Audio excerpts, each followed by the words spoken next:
Welcome into the end of sprint devlog for week 23 of 2026 for the multiplayer FPS game that I'm making in Unreal Engine 5 solo called Slammer.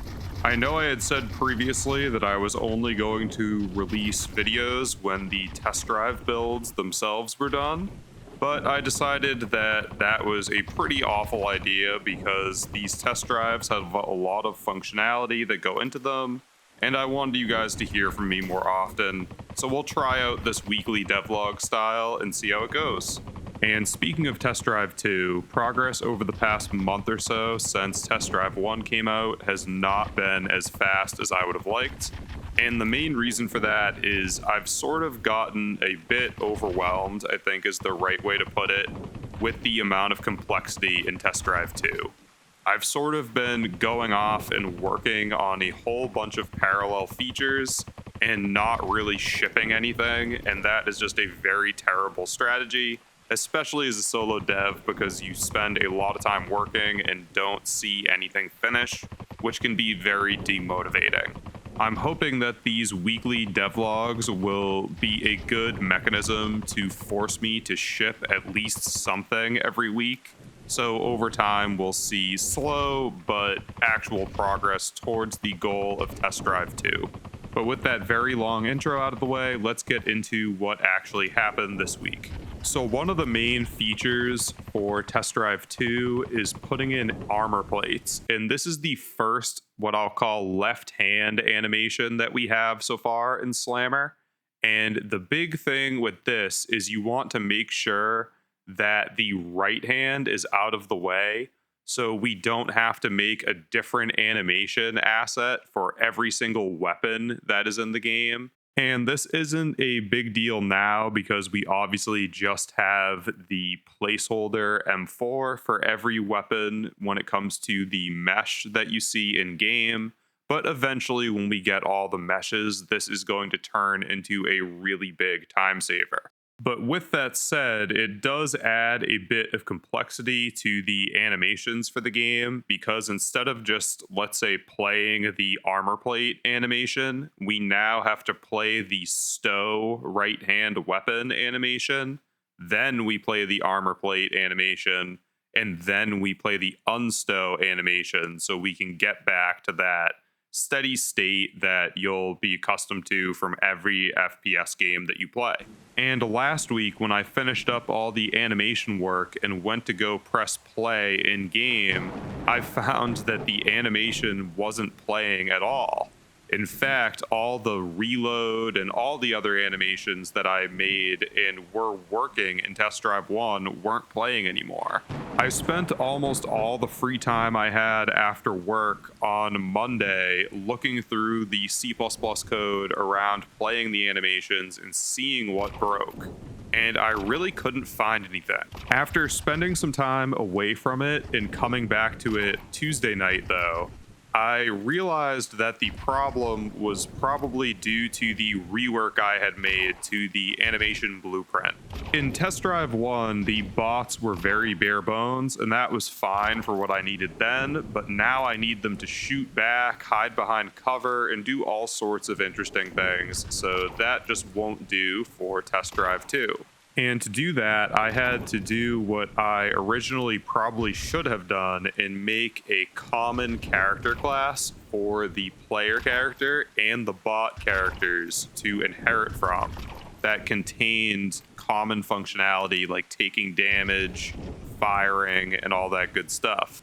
And after that massive C++ refactor was over, I decided to do kind of the same thing with the animation blueprints and make a base blueprint just called Character Common that the bot and third-person player animation blueprints would inherit from.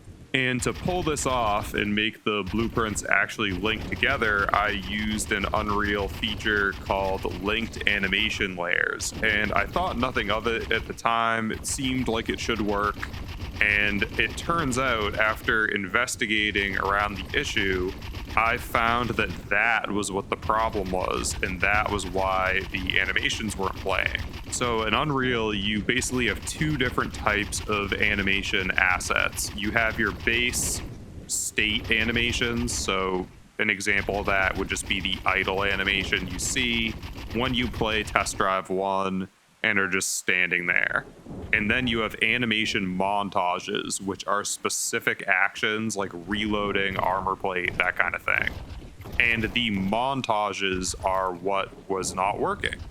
So how you hook this up in Unreal is you put this upper body slot inside the animation blueprint, and this basically tells the blueprint to play whatever montage is tagged at that slot. And the mistake that I made is I had put the upper body slot in the character common and not in the third person or bot animation blueprint.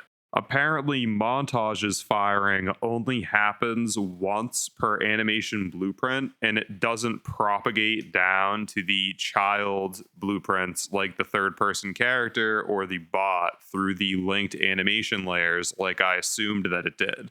And once I removed the upper body slot from the character common animation blueprint and moved it into the child animation blueprints, the animation started playing again. So the bug was fixed and it looked great.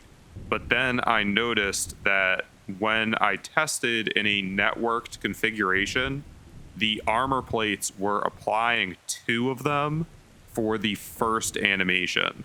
So if you had no plates, you would basically just do 2 plate animations and you would get your 3 plates.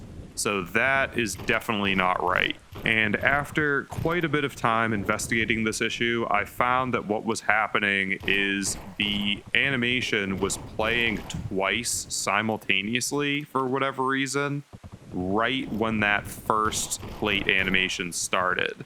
So it basically just confused my C++ code and made it think that it had actually played 2 runs of the plate instead of the one that actually did play. I spent quite a bit of time chasing down why this was happening and really didn't find an answer.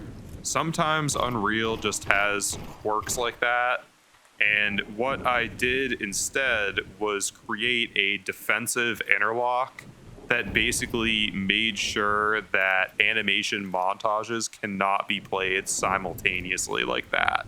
And after all that work, I finally had my plating working pretty well. There are still a few more issues that I need to tackle when it comes to the input side, but we'll save that for next time. And with that said, thank you so much for watching. And definitely check out the Slammer playtest that's live on Steam now. You can play with up to 4 friends and has a full gunsmith system and all that good stuff you guys saw in Test Drive 1. Also, subscribe to the channel and give the video a like if you feel so inclined and want to keep up with the development of Slammer. I also always respond to every comment, so if you have any feedback whatsoever or just want to say hi, definitely drop a comment down below. Thank you so much again for watching, and I'll see you next week.